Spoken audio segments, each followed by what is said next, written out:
అందరికీ నమస్కారం. ఈరోజు మీ అందరికీ నేను వినిపించబోయే కథ నువ్వే నా ప్రాణం. రచయిత ఆకెళ్ళ వెంకట సుబ్బలక్ష్మి గారు. ఇక కథలోకి వెళితే, నిన్నే పెళ్లాడుతా అన్నాడు రవి చిలిపిగా శపథం చేస్తున్నట్లు. నేను చచ్చినా చేసుకోను అంది కవిత కోపంగా. కోపంతో మొహం ఎర్రబడిపోయింది. సంధ్య వెలుగులో అది మరింతగా మెరవసాగింది. పార్కులో కూర్చున్నారిద్దరూ. చల్లని వాతావరణం అయినా వేడెక్కిపోతోంది కవిత. చస్తే ఎలాగూ చేసుకోలేవు అన్నాడు పాత జోకులేస్తూ. డొక్కు జోకులేయకు అంది చిరాగ్గా. ఈ పెళ్లి ఎలా జరుగుతుందో చూస్తాను అంది తను శపథం చేస్తున్నట్లు. అదేం, నువ్వెప్పుడు పెళ్లి ఎలా జరుగుతుందో చూడలేదా అన్నాడు ఆశ్చర్యం నటిస్తూ రవి. రవి అంది గట్టిగా. అబ్బా, ఇక్కడే ఉన్నాగా కవి. మూతి ముడుచుకొని కోపంగా చూడసాగింది. నవ్వుతూ చూస్తున్నాడు రవి. ఒక చేతి మీద తల పెట్టుకొని గడ్డిలో పడుకొని విలాసంగా నవ్వుతూ చూస్తున్నాడు కవితని రవి. ఒక్క క్షణం మైమరచి అలాగే ఆ నవ్వును చూస్తూ ఉండిపోయింది. ఎంత అందగాడు! రవిని చేసుకోవడం కవితకెంతో ఇష్టం. అలాగే రవికి కూడా ఇష్టం. పైనుంచి వారి పెళ్లికి అడ్డంకులు లేవు. మేనరికం. చిన్నప్పటి నుంచి ఇద్దరూ ఒకరి మాట ఒకరు వేదంలా పాటించుకుంటూ తిరిగేవారు. ఏమిట్రా ఆదర్శ దంపతుల్లా తిరుగుతున్నారు ఇప్పటినుంచే అని నవ్వేవారు అందరూ. అయినా వాళ్ళు లెక్క చేసేవారు కాదు.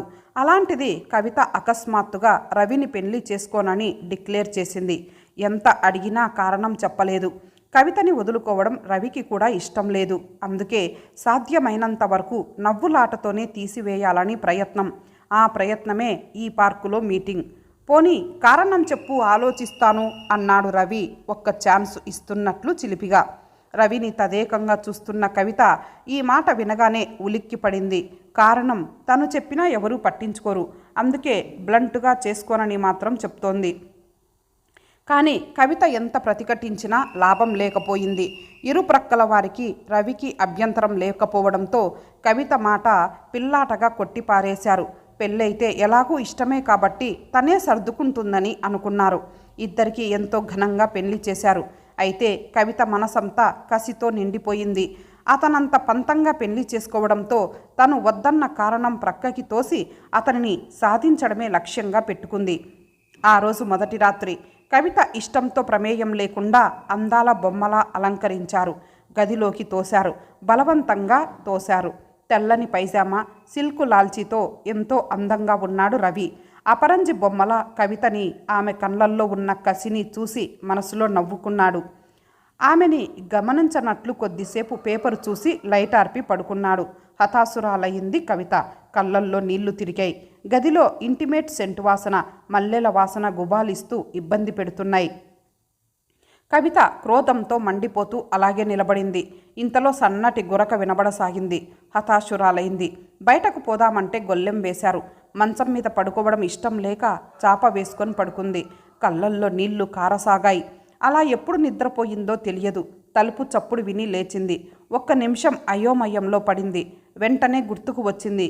కానీ ఇదేమిటి, తను క్రింద పడుకుంది కదా, మంచం మీదకు ఎలా వచ్చింది? తన నడుం చుట్టూ ఉన్న రవి చెయ్యి తీసి తొందరగా తలుపు తీసింది. వదిన వరుస వాళ్ళని, ఆడబడుచుల వరుస వాళ్ళని హాస్యాలు పట్టించుకోకుండా ముఖం కడుక్కోవడానికి వెళ్ళింది. రవి కవితని తీసుకొని కాపురానికి వెళ్ళాడు. ఇది వరకు అతని బంధువులు, తమ బంధువులు ఉండడంతో అతన్ని సాధించడానికి వీలయ్యేది కాదు. ఇక్కడ తామిద్దరే కాబట్టి అతనిని వీలైనంతగా సాధించవచ్చు అనుకుంది. అనుకోవడం ఏమిటి, వెంటనే ఆచరణలో కూడా పెట్టింది. అతను ముందు గదిలో అన్నవి మధ్య గదిలో అన్నవి బెడ్రూమ్లో సర్దుతూ అతని అభిరుచులకి, తన అభిరుచులకి కూడా భిన్నంగా ఇంటిని అసహ్యంగా సర్దింది. అలాగే దొండకాయ అంటే కాకరకాయ, కాకరకాయ అంటే సొరకాయల్లా ఇద్దరికీ ఇష్టం లేనివి చేసేది. అయినా రవి ఏమనేవాడు కాదు. ఒకరోజు సాయంత్రం తొందరగా ఇంటికి వచ్చేశాడు రవి. చేతిలో పూల పొట్లం ఉంది. పక్కింటి పిల్లకు జడ వేస్తున్న కవిత చూడనట్లు ఊరుకుంది. కవి, తొందరగా తయారవ్వాలి. నీకు ఇష్టమైన జాకీ చాన్ పిక్చర్. ఇవాళే ఆఖరి రోజు. టికెట్లు తెచ్చాను అంటూ స్నానానికి వెళ్ళిపోయాడు. పూల పొట్లం కవిత ఒడిలో పడేశాడు. నుదురు చిట్లించింది కవిత. అలా మగవాళ్ళని పిలిచినట్లు పిలవడం ఇష్టముండదు. అయినా అలాగే పిలుస్తాడు. వద్దన్నా వినడు. స్నానం చేసి వచ్చిన రవి తను తెచ్చిన దండ పక్కింటి పాప తల్లో పెడుతూ కనిపించిన కవితని చూసి ఒక్క నిమిషం అలాగే ఉండిపోయాడు. తర్వాత అది పట్టించుకున్నట్లుగా ఇంకా అలాగే ఉన్నావేం, తొందరగా తయారవ్వు అన్నాడు. ఒక్క నిమిషం కవిత మనస్సు ఊగిసలాడింది. తను ఎన్నోసార్లు మిస్ అయిన సినిమా అది, టికెట్లు దొరక్క. అయినా సాధించాలిగా, అందుకే అంది. నేను రాను. ఏం అన్నాడు నవ్వుతూ. నీకనవసరం, నేను రాను అంది కోపంగా. సరే అయితే, పాపం మా టైపిస్టు ఎన్నిసార్లు అడిగిందో ఆ సినిమా మిస్ అయ్యాను అని, ఒక టికెట్ ఎక్స్ట్రా ఉంటే ఇవ్వమని. ఆమెకి ప్రాప్తం. అయితే ఇంట్లోనే ఉంటున్నావుగా, భయం లేదులే, ఇంగ్లీష్ సినిమా కాబట్టి తొందరగానే అయిపోతుంది. లేదంటే ఆ పాపని తోడుంచుకో అంటూ కొంటెగా నవ్వి పెళ్లినాటి డ్రెస్సు వేసుకొని శ్రద్ధగా తయారై వెళ్ళిపోయాడు. నిలువునా మండిపోతూ నిలబడింది. తను ఎన్నోసార్లు మిస్ అయిన సినిమా అది. ఒకసారి రానని అనగానే వెళ్ళిపోవడమేనా? ఇంకోసారి అడగవచ్చు కదా. పైగా టైపిస్ట్ అడిగిందంట. అడక్కేం చేస్తుంది, అసలే అందగాడు, అందులో పెద్ద ఇంజనీరు. ఉక్రోషంతో కళ్ళల్లో నీళ్లు కారుతుంటే సోఫాలో పడుకుంది లైటు వేసుకోకుండా. ఎప్పుడు నిద్ర పట్టిందో తలుపు చప్పుడికి ఉలిక్కిపడి లేచింది. తలుపు తీయడానికి భయపడింది. ఊరి చివర ఇల్లు. కవి అన్న రవి పిలుపుతో ధైర్యంగా లేచి తలుపు తీసింది. ఉబ్బి ఉన్న కవితని మొహం చూడనట్లు నటిస్తూ లోపలికి వచ్చాడు. లైటు వేసుకోలేదేం, నువ్వెంత ఆదా చేద్దామనుకున్నా మినిమం కట్టాల్సిందే అంటూ లైటు వేశాడు. కోపంగా మూతి ముడుచుకొని లోపలికి పోబోతున్న కవిత జడ పట్టుకొని లాగాడు. ఉండు, నన్ను ముట్టుకోకు, ఈరోజే మీ నాన్నగారికి రాస్తాను అంది జడ విడిపించుకుంటూ కోపంగా. ఏమని, నీ జడ పట్టుకున్నానా అన్నాడు నవ్వుతూ. సరే, ఇంతకీ ఏమిటి నా అపరాధం? నువ్వు నీ టైపిస్ట్తో సినిమాకు వెళ్ళావుగా అంది. అని ఎవరన్నారు? నువ్వే అన్నావుగా, ఎక్స్ట్రా టికెట్ ఉంటే ఇవ్వమని అంది. ఇచ్చేశాను రెండూను. ఆమెతో వెళ్తానని ఎప్పుడన్నాను? ఒకవేళ వెళ్ళాలని కుతూహలపడ్డా వాళ్ళాయన తంతాడు అన్నాడు నవ్వుతూ. అరే, టైపిస్ట్కి పెళ్ళైపోయిందా? పాపం, అనవసరంగా తొందరపడ్డాను అనుకుంది. కొంచెం పశ్చాత్తాపం లాంటిది కలగబోయింది. కానీ ఇంతసేపు తను పడ్డ బాధ గుర్తుకొచ్చి అది బయటపడనీయలేదు. అన్నట్లు కవిత, రేపు మా కొలీగ్స్ భోజనానికి వస్తున్నారు. నీ పాకశాస్త్ర ప్రావీణ్యం అంతా చూపించి వంట చేయాలి అన్నాడు. మళ్ళీ ఒక కొత్త ఆలోచన తలుక్కుమంది. తెల్లవారుజామునే లేచి రకరకాల వంటలు చేసింది. ఇంకా వంటింట్లో ఏమో చేస్తూనే ఉన్న కవితను చూస్తూ, ఇంకా అవలేదా కవి అన్నాడు ద్వారబంధం పట్టుకొని నిలబడుతూ. వంట చేయడం అంటే ద్వారబంధాలు పట్టుకొని నించోవడం కాదు అంది విసురుగా. ఈజ్ ఇట్ అంటూ చిలిపిగా ఏదో అనబోతుంటే రవిగారు అన్న పిలుపు వినబడింది. కొలీగ్స్ వచ్చారు. కొద్దిసేపు కబుర్లతో గడిచింది. కవిత అన్నాడు ఏ రూపంలో వస్తుందోనని భయపడుతూ.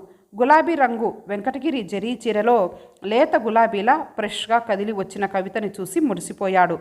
నా మిస్సెస్ కవిత ఎంఏ అన్నాడు గర్వంగా. వెరీ నైస్ కపుల్ అన్నారు స్నేహితులు అభినందనగా చూస్తూ.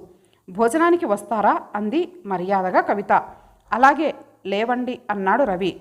డైనింగ్ టేబుల్ మీద నీటుగా అమర్చిన పదార్థాలు చూసి చాలా ఆనందించాడు. ఇల్లంతా తన కోరికకు తగినట్లుగా సర్ది ఉంది. తెల్లారగట్ల లేచి చేసింది కాబోలు. కవిత వడ్డించింది. ముద్ద నోట్లో పెట్టుకున్న రవి కెవ్వుమన్నాడు. ఏమైంది అన్నారు స్నేహితులు. చాలా కారంగా లేవా అన్నాడు ఆశ్చర్యంగా నీళ్లు తాగుతూ. లేవే, చాలా చక్కగా ఉన్నాయి అన్నారు వాళ్ళు ఆశ్చర్యంగా. నేనేం చేసినా వారికి నచ్చదులేండి అన్నయ్య గారు అంది కలివిడిగా మాట్లాడుతూ కవిత. ఓరి చవట అన్నట్లు చూశారు వాళ్ళు. ఒకసారి తలెత్తి కవిత వంక చూసి తలదించుకున్నాడు. ఏ పదార్థమూ తినలేకపోయాడు. అన్నీ భయంకరంగా తయారు చేసింది. అయినా తప్పనిసరిగా కొంచెం ముట్టుకొని అన్నీ పారేశాడు. ఇదేమిట్రా, నీకవి నచ్చలేదా అన్నారు వాళ్ళు. లేదురా, కొంచెం జ్వరం తగిలినట్లు ఉంది అన్నాడు. వారు నమ్మినట్లు కనబడలేదు. థ్యాంక్స్ కవిత గారు, మీ ఆతిథ్యం మర్చిపోలేము. హోటల్లో వంట బోరు కొట్టినప్పుడల్లా మీ ఇంటికి వచ్చేస్తాము అన్నారు బెదిరిస్తున్నట్లుగా. తప్పకుండా అంది ముత్యాల వంటి వరుస కనపడేలా నవ్వుతూ. కానీ మీ ఫ్రెండ్ ఏమీ తినలేదు పాపం అంది. అతను తిననందుకు కవితకి కొంచెం బాధగానే ఉంది. పెరటి చెట్టు సామెత ఉందిగా అన్నారు వాళ్ళు కొంచెం చనువుగా. రవి మొహం ఇంకా గంభీరంగా మారింది. కవిత చేసిన పని అర్థమైంది. కానీ స్నేహితుల ముందు బయటపడటం ఇష్టం లేక మౌనంగా ఉండిపోయాడు. రవి స్వభావానికి విరుద్ధంగా చాలా మౌనంగా ఉంటున్నాడు. కవితతో చాలా ముక్తసరిగా అవసరానికి తగినంత మాట్లాడుతున్నాడు. కవిత చాలా బాధపడసాగింది. అతన్ని మామూలుగా చేయడానికి ప్రయత్నించింది. కానీ అతనిలో చలనం లేదు. ఆ రోజు జరిగిన దానికి కవిత కూడా చాలా బాధపడింది. కానీ రవి ఇంత సీరియస్గా తీసుకుంటాడని అనుకోలేదు. ఒకరోజు రవి కొలీగ్ భార్య వకుల వచ్చింది. రవికి దూరపు చుట్టం కూడా ఆమె. అక్క వరుస అవుతుంది. కానీ స్నేహమే ఎక్కువ. ఉన్నది మొహం మీదే అంటుంది. కానీ చాలా మంచి మనిషి వికారంగా ఉంటుందని భర్తకి ఆమెపై నిరసన. వకుల రాకతో కొద్దిగా రిలీఫ్గా ఫీల్ అయింది కవిత. తను మాట్లాడినా మాట్లాడకపోయినా ఎప్పుడూ ఏదో నవ్వుతూ నవ్విస్తూ ఉండే రవి నిశ్శబ్దంగా అయిపోవడం, వేరే స్నేహితులు తనకి లేకపోవడంతో చాలా విసుగ్గా ఉంటోంది. రవికి తను జాబ్ చేయటం ఇష్టం లేదు. అమ్మయ్య, బోరు కొట్టి చస్తున్నాను, మీరు వచ్చారు, ఏమిటి విశేషాలు అంది. కొంచెంసేపు వకుల ముభావంగా ఉంది. అది ఆమె స్వభావానికి విరుద్ధం. ఏమిటి అలా ఉన్నారు అంది సంకోచిస్తూ కవిత. నేనొక విషయం చెబుతాను, ఏమీ అనుకోరుగా అంది. తల అడ్డంగా ఊపింది. అన్నయ్య గారు మిమ్మల్ని సరిగా చూడరట కదా అంది. ఎవరన్నారు? ఉలిక్కి పడింది. మా వారు అన్నారు. ఏదో అందం చందం లేని నాలాంటి దాన్ని సరిగ్గా చూడకపోతే అర్థం ఉంది. అన్నీ ఉన్న మిమ్మల్నే అలా చూస్తున్నారంటే ఏమనుకోవాలి ఈ మగవాళ్ళని అంది నిట్టూరుస్తూ. ఎవరు చెప్పారు అలా మీకు? నేనంటే రవికి ప్రాణం అంది కోపంగా. చెప్పానుగా, మా వారు అన్నారు. ఆఫీసుల్లో అందరూ అలా అనుకుంటున్నారట. మీరేది చేసినా వారికి నచ్చదట. మీ వారి స్నేహితులు వచ్చినప్పుడు ఆ మాట మీరే అన్నారట కూడా. అయినా అన్నయ్య గారిని చూస్తే అలా అనిపించరేం? ఒకవేళ అలాంటివేమన్నా ఉన్నా నలుగురితో మీరు చెప్పుకోవచ్చా? ఇప్పుడు చూడండి, ఇద్దరూ చులకనైపోయారు. అంతా తీసి పడేస్తున్నా నేనే ఎప్పుడూ మా వారి గురించి చెడుగా చెప్పను అంది చనువుగా కోప్పడుతూ. తర్వాత కొద్దిసేపు ఓదార్చి వెళ్ళిపోయింది. వకుల చెప్పేది బుర్రకెక్కడం మానేసింది. వకుల చెప్పేది నిజమా? తమ గురించి అందరూ అలా అనుకుంటున్నారా? అందుకే కాబోలు రవి అలా ఉంటున్నాడు. నిజంగా తనెంత పిచ్చి పని చేసింది? రవి కాబట్టి ఒక్క మాట కూడా అనకుండా తనలో తనే బాధపడుతున్నాడు. అదే వేరొకరైతే ఎంత గొడవ చేసేవారో. నిజంగా రవి ఎంత మంచివాడో. తనెంత పిచ్చిగా ప్రవర్తించినా ఏమీ అనడు. తనంటే ప్రాణం. తనే పిచ్చి పిచ్చి ఆలోచనలతో పనులతో అతని మనసు విరిచేసి అవమానం పాలు చేసింది. పాపం ఆఫీసులో అతనే అవన్నీ ఎదుర్కోవాలి. తను మాత్రం ఇంట్లో హాయిగా తిని కూర్చుంటుంది. కవిత కండ్ల వెంట నీళ్లు కారసాగాయి. దేవుడిచ్చిన వరాన్ని గుర్తించక మూర్ఖత్వంతో చెడగొట్టుకుంటోంది. పశ్చాత్తాపం నిండిన మనస్సుతో రవికి క్షమాపణలు చెప్పి ఇక ముందు సరిగా నడుచుకోవాలని నిర్ణయించుకుంది. ఈ ఒక్కసారికి రవి క్షమిస్తే చాలనుకుంది. అతనికి ఇష్టమైన వంటకాలన్నీ చేసింది. అతనికి నచ్చిన చీర కట్టుకొని ఎదురు చూస్తూ కూర్చుంది. రవి వచ్చాడు. కవిత ఆనందంగా ఎదురు వెళ్ళి ఎన్నో సపర్యలు చేసింది. రవి ఎప్పటిలాగే నిర్లిప్తంగా ఉన్నాడు. అందంగా అలంకరించబడిన గదిని చూసి కూడా ఏమీ అనకుండా తన మానాన తను పడుకున్నాడు. కవిత కళ్ళల్లో నీళ్లు తిరిగాయి. అయినా అభిమానాన్ని చంపుకొని దగ్గరకు వెళ్ళింది. మంచం మీద కూర్చొని రవి అంది. అన్నాడు ముభావంగా. కవితకి ఏడుపు ఆగలేదు. రవి, నన్ను క్షమించు. ఆఫీసులో నీకు చాలా అవమానం జరిగింది నా మూలంగా అంటూ ఏడవసాగింది. పోనీలే, అవమానం జరిగింది నాకే కానీ నీకు కాదుగా. నిన్ను అందరూ మెచ్చుకుంటూనే ఉన్నారుగా అన్నాడు వ్యంగ్యంగా. రవి, అలా మాట్లాడకు. నన్ను క్షమించు. సరదాకి చేసిన పని ఇలా అవుతుందని అనుకోలేదు. నీకు అన్నీ సరదాయే. జీవితమే సరదా అయిపోయింది. వద్దంటున్నా నీ మీద ప్రేమ చంపుకోలేక నిన్ను చేసుకున్నందుకు బాగానే శిక్ష వేశావుగా అన్నాడు కోపంగా. రవి, అలా మాట్లాడకు. నన్ను తిట్టు కొట్టు, కానీ అలా మాట్లాడకు. చేసింది తప్పే, ఈ ఒక్కసారికి క్షమించు అని ఏడుస్తున్న కవితని చూస్తూ కొద్దిసేపు అలాగే ఉండిపోయాడు. ఒక్క నిమిషం ఆగి భుజం మీద చెయ్యి వేస్తూ, కవి ఊరుకో, పోనీలే, జరిగింది మర్చిపో అన్నాడు. కవిత ఏడుపు ఆపలేదు. అన్నట్లు నీ భుజం మీద చెయ్యి వేశాను, మరి నాన్నగారికి రాస్తావా అన్నాడు భయం నటిస్తూ. కవితకి అంత ఏడుపులోనూ నవ్వు వచ్చింది. చీ పో అంది.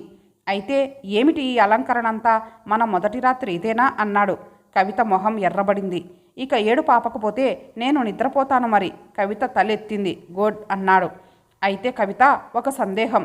నేనంటే నీకు ఇష్టం లేదా నిజంగా? లేక ఎవరినైనా ప్రేమించావా అన్నాడు సందేహంగా.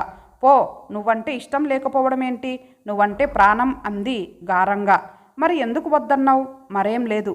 అందరూ అంటారుగా మేనరికాలు మంచివి కావని. మా రమ కూడా అంది. అందుకనే మనస్సు చంపుకొని నిన్ను చేసుకోనని అన్నాను అంది సనుగుతూ. రవి ఆలోచిస్తూ ఉండిపోయాడు కొద్దిసేపు. ఏదో అనబోయాడు. ఇంతలో కవిత అంది, కానీ ఒక్కటే బాధ. నా మూలంగా ఆఫీసులో నీకు అవమానం జరిగింది అంది బాధగా. అవమానం లేదు, ఏమానం లేదు, అదంతా కట్టుకథ. వకుల నాకు సాయం చేసింది అన్నాడు నవ్వుతూ. యూ అంటూ కొట్టబోతున్న కవిత చెయ్యి పట్టుకొని ఆపి లైట్ ఆర్పేశాడు రవి. ఇంతటితో ఈ కథ సమాప్తం. మరలా మరొక మంచి కథతో కలుద్దాం. అంతవరకు సెలవు. నమస్తే.